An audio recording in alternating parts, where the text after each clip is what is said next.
कहते हैं जब किस्मत मुस्कुराती है तो आसमान भी सोना बरसाने लगता है। और आज भारत की किस्मत सिर्फ मुस्कुरा नहीं रही बल्कि चमक रही है। क्योंकि दोस्तों, इतिहास में पहली बार भारत का विदेशी मुद्रा भंडार रिकॉर्ड तोड़ ऊंचाई पर पहुंच चुका है।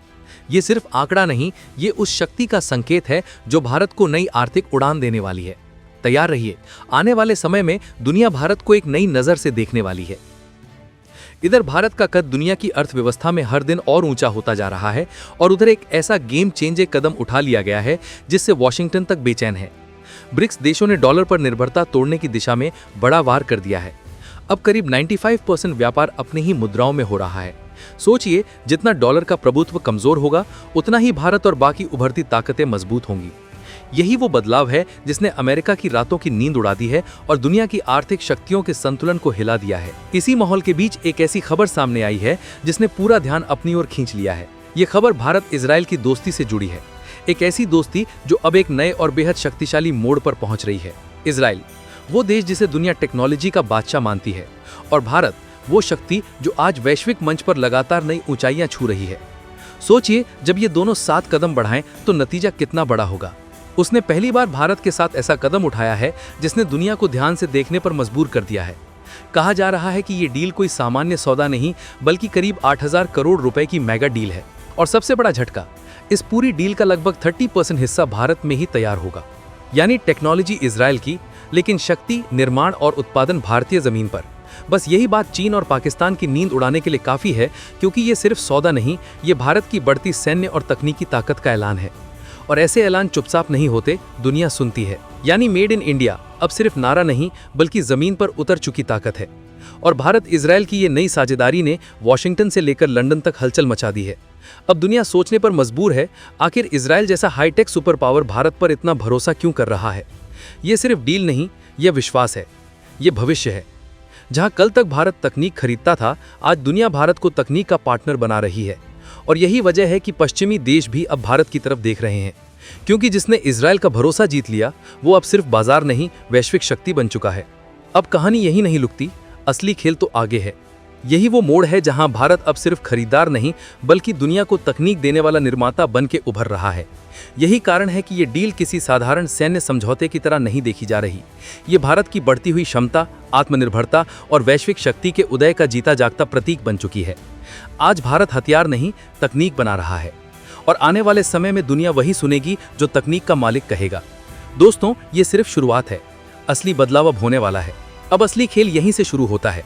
आखिर इस डील में वो कौन सी तकनीक शामिल है जो भारत को अगले स्तर पर ले जाएगी, और इससे हमारी सेना को कैसी नई ताकत मिलने वाली है। इन सभी सवालों के जवाब इसी वीडियो में आपको मिलेंगे। लेकिन आगे बढ़ने से पहले, अगर आप चाहते हैं कि भारत की ये प्रगति दुनिया भर में गूंजे, तो इस वीडियो को एक लाइक और चैनल को सब्सक्राइब जरूर कर दीजिए। आपका सिर्फ एक क्लिक और हमारे लिए ये एक बड़ी ताकत बन जाता है। चलिए अब शुरू करते हैं असली कहानी। दोस्तों, ये डील सिर्फ हथियार खरीदने जैसी सामान्य बात नहीं, ये एक साझेदारी का मॉडल है। रिपोर्ट्स के अनुसार इजराइल की आई पुराने बोइंग 767 प्रकार के विमानों को रिकॉन्फ़िगर करके air to air refueller tanker में बदलने की योजना में आगे है। यानी इन टैंकरों से हवा में ही हमारे लड़ाकू विमानों को ईंधन दिया जा सकेगा। और इसका मतलब है ज्यादा दूरी, लंबी बाध्यता और मिशन रेंज में जबरदस्त इजाफा।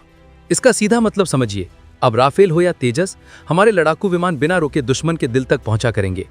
ऑपरेशन रेंज कई गुना बढ़ जाएगी और भारत की एयर डोमिनेंस नई ऊंचाइयों पर पहुंचेगी। और सबसे दिलचस्प बात, ये टैंकर नए नहीं बल्कि सेकंड हैंड प्लेटफॉर्म्स को हाईटेक सिस्टम में बदला जा रहा है। यानी टेक्नोलॉजी टॉप लेवल, लेकिन खर्च पहले से कम। यही रणनीति इस बड़े प्रोजेक्ट को हाई इम्पैक्ट और किफायती बना रही है, और यहीं पाकिस्तान और चीन की नींद उड़ चुकी है। रिपोर्ट्स के अनुसार इस प्रोजेक्ट में इजरायली उन्नत टेक्नोलॉजी और भारतीय निर्माण का बेहतरीन मेल होगा। यानी टेक्नोलॉजी ट्रांसफर के साथ घरेलू इंडस्ट्री को भी स्किल और काम मिलेगा।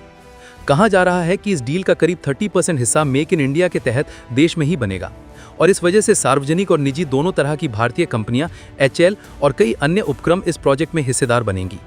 इसका मतलब साफ है, सिर्फ विमान नहीं आ रहे बल्कि भारत में नई कौशल क्षमता, नौकरियां और मैन्युफैक्चरिंग इकोसिस्टम भी बन रहा है।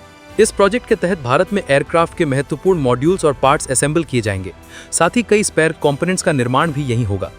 इजराइल के अनुभवी इंजीनियर्स भारतीय टीमों के साथ मिलकर काम करेंगे, जिससे न सिर्फ टैंकर विमान तैयार होंगे बल्कि हमारे इंजीनियर्स को अत्याधुनिक एरोस्पेस टेक्नोलॉजी सीखने और उसे खुद विकसित करने का मौका भी मिलेगा।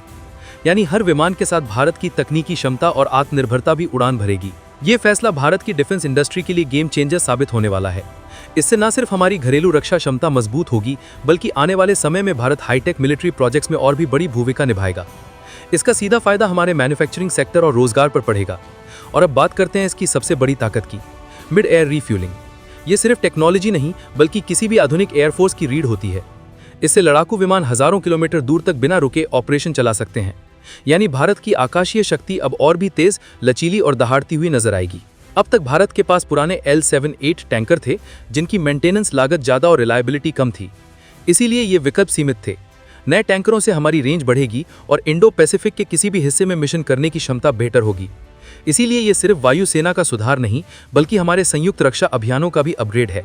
बाहरी देशों की प्रतिक्रिया को समझना भी जरूरी है, क्योंकि इजरायल जैसी टेक्नोलॉजी वाले देश का भारत के साथ इतना गहरा जुड़ाव नई रणनीतिक तस्वीर बनाता है। अमेरिका और यूरोप के कुछ कवायदों को देखकर यह साफ दिखता है कि अब वैश्विक साझेदारियों के ढांचे बदल रहे हैं। इजरायल का भरोसा और उसका तकनीकी हस्तक्षेप भारत के साथ मिलकर कई दूसरे देशों के लिए भी प्रेरणा बन सकता है। वहीं चीन और पाकिस्तान जैसे पड़ोसी देशों के लिए ये चुनौती का संकेत है, क्योंकि अब भारत की स्ट्राइक और रेंज दोनों में सुधार होगा।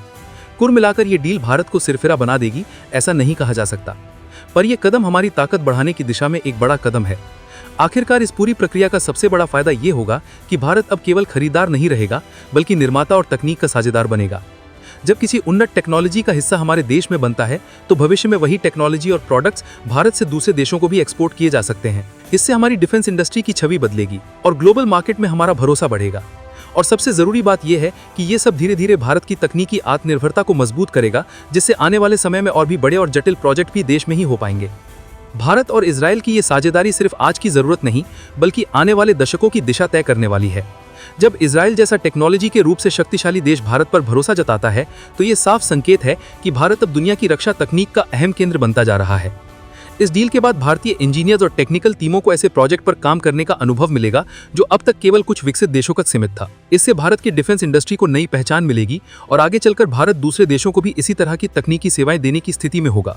अब बात करें रणनीतिक मायनों की, तो ये डील भारत की सैन्य ताकत को कई गुना बढ़ा देगी।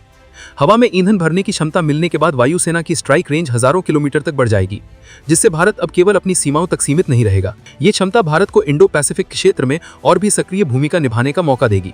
समुद्र के ऊपर निगरानी से लेकर लंबी दूरी की हवाई मिशन तक हर स्तर पर भारत की पहुंच और जवाबी क्षमता में सुधार होगा।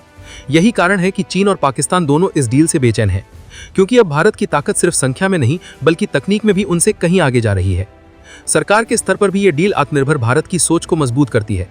हाल के वर्षों में भारत ने लगभग 79,000 करोड़ के डिफेंस प्रोजेक्ट्स को मंजूरी दी है, जिनमें से अधिकांश में स्थानीय उत्पादन को प्राथमिकता दी जा रही है। इस नीति का नतीजा ये है कि अब विदेशी कंपनियां भी भारत में प्रोडक्शन पार्टनरशिप की तलाश कर रही हैं। यानी धीरे धीरे भारत वैश्विक रक्षा उत्पादन का हब बनता जा रहा है।